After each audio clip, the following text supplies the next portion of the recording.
¿Qué tal, Fátima? Bueno, es importante este anuncio de la Organización Mundial de la Salud y explicar que definitivamente ellos están considerando que no se trata de una enfermedad altamente letal, en primer lugar.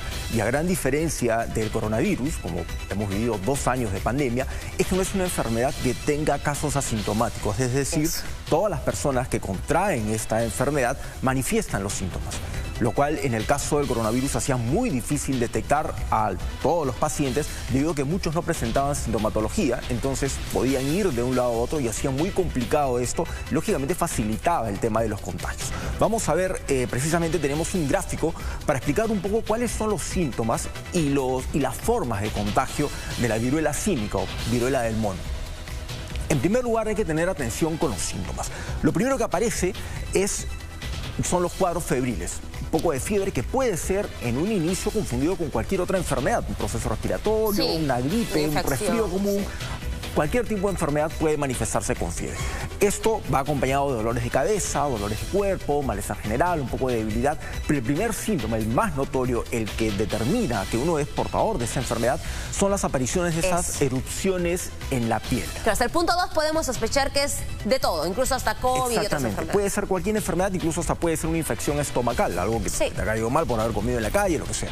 Entonces está la fiebre, el dolor de cabeza, hay pacientes que experimentan escalofríos, fatiga, pero después del 5.º día, en algunos casos puede tardar hasta 20 días, aparecen estas erupciones en la piel. Empieza principalmente en el rostro, en otros casos se ha detectado que comienza en las manos y en los pies, pero se empieza a propagar rápidamente.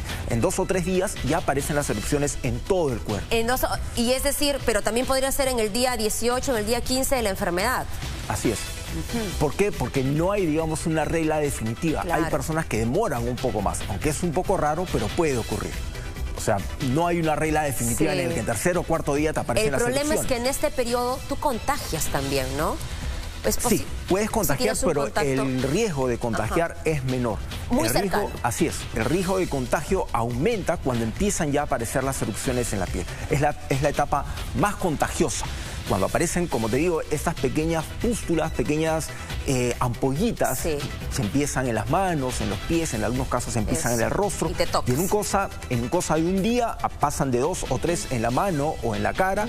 Al día siguiente ya empiezan a aparecer 20, 30 y empiezan a multiplicarse rápidamente. Lo principal en el caso de los pequeños es no rascarse estas ampollas. ¿Por qué? Porque además de que dejan cicatrices, el líquido que se está acumulando es sumamente contagioso. Después de esto ya empieza la etapa, digamos, más contagiosa, donde hay que tener muchas precauciones. Lo que todo el mundo se pregunta es cómo es que esto se propaga. Bueno, se propaga principalmente por contacto directo con los fluidos corporales. Además de la saliva, como te mencionaba, el líquido que contienen estas pequeñas ampollas, también en muchas ocasiones a través de las relaciones sexuales, las secreciones corporales principalmente, sin dejar de lado la tos, los estornudos de una persona infectada. Por eso muchas veces se recomienda tener especial cuidado con la ropa, las sábanas, las toallas de una persona que está contagiada en casa. Los cubiertos, los vasos, los platos que está utilizando, bueno, separarlos, lavarlos bien y de preferencia que solamente esta persona utilice estos cubiertos si es que tenemos el caso de un contagiado en casa. Tener cuidado sobre todo, como había mencionado, de no tocar las ampollas o las costras cuando ya se están secando, cuando ya se están cicatrizando. En especial en el caso de un padre de familia que tenga un niño en casa que resulta contagiado con esta enfermedad. Ahora, tampoco se puede confundir o se puede, digamos, relacionar la viruela del mono con muchas enfermedades eruptivas que suelen desarrollar los pequeños cuando empiezan a ir ahora al nido, empiezan a ir a la guardería. Pero por eso es importante la vacunación también oportuna de los niños, Rolando. Hay que tener en cuenta, por ejemplo, que esta enfermedad de la viruela del mono no hay una vacuna específica. Pero las vacunas contra la viruela se dejaron de aplicar más o menos entre la década del 70 y el 80 en todo el mundo, porque es una enfermedad que ya está controlada.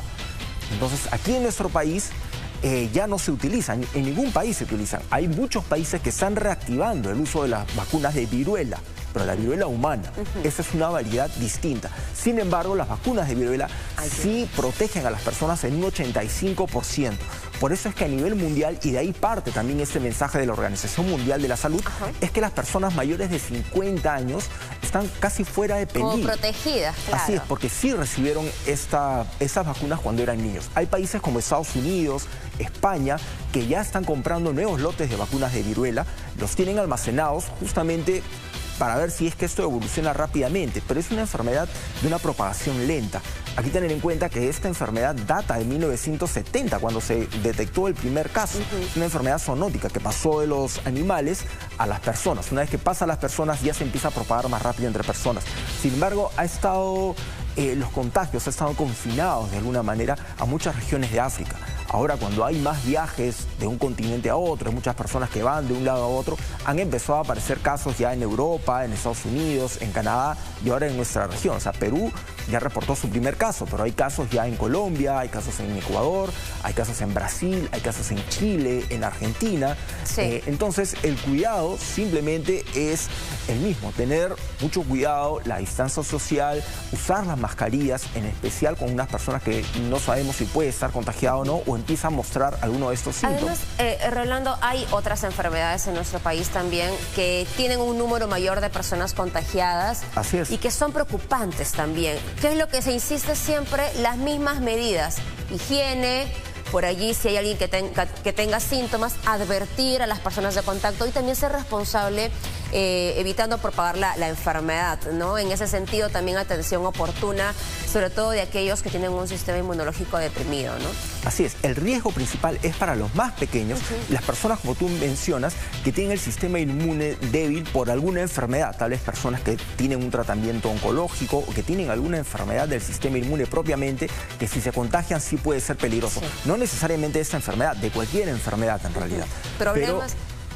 Solamente te iba a decir, Rolando, discúlpame la interrupción, problemas en nuestro país, hacinamiento en viviendas, sobre todo de aquellos que menos tienen, el hacinamiento en el transporte público, porque es así, si lamentablemente hay una persona contagiada, lo que sí es real es que nada más en los buses, en todos los medios que ya conocemos, finalmente hasta en los paraderos, podría propagarse este contagio en el sentido de que no haya la responsabilidad, u otros, pero eso ya es un tema mucho mayor. Exactamente, por eso es importante el lavado de manos, el usar las mascarillas, el lavado de manos antes de comer, cuando uno regresa a casa, después de haber estado, como tú mencionas, en el tren, en el metropolitano, en el bus, en la combi, en el taxi, donde fuera, lavarse siempre las manos. Tenemos precisamente aquí las recomendaciones ante este brote.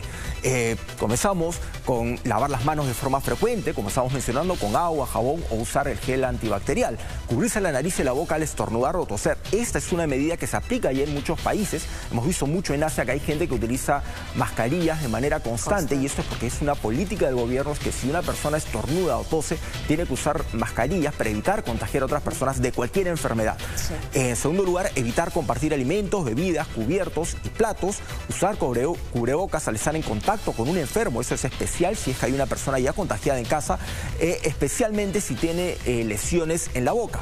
Limpiar y desinfectar los espacios donde ha estado una persona enferma y evitar el contacto con las lesiones. Si se deben tocar, utilizar guantes y desecharlos de forma correcta.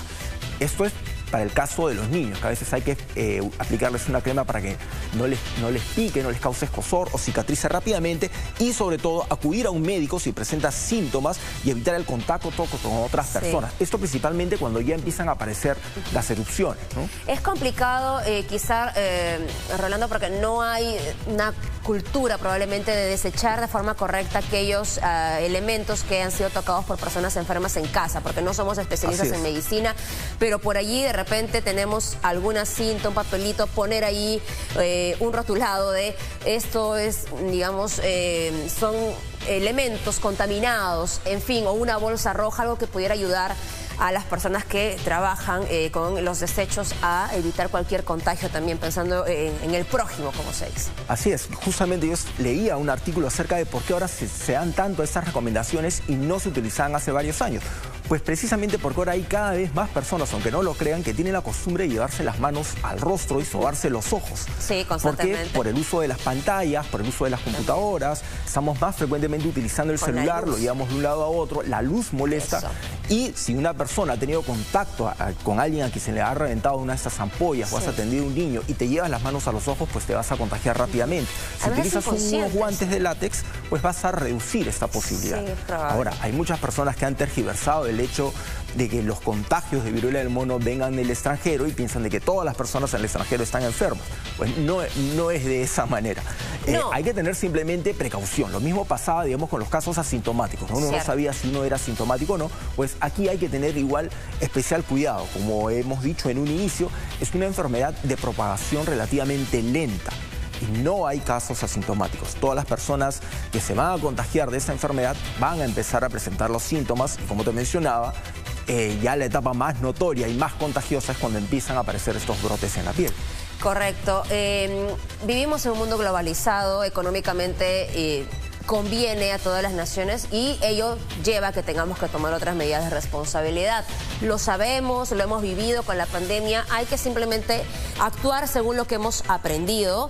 Puede ser difícil y nos puede hacer, yo creo que sobre todo, Rolando, porque venimos arrastrando todavía cierto trauma de lo que hemos vivido estos 2 primeros años con la COVID-19, pero siempre han existido alguna u otra enfermedad que preocupe al mundo, en mayor o menor medida. Así que a tomar las medidas de precaución y sobre todo a estar atentos a los síntomas que pudiéramos presentar. Así es, algo tan sencillo como el lavado de manos al llegar de la calle a la casa reduce considerablemente el riesgo de cualquier enfermedad. Igual de lavarse las manos antes y después de comer.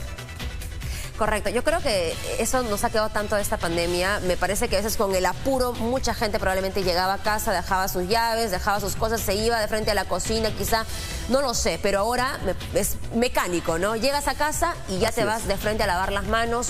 Hay que tomar en cuenta esto que hemos aprendido, Rolando. Muchas gracias. Y con tranquilidad nada más.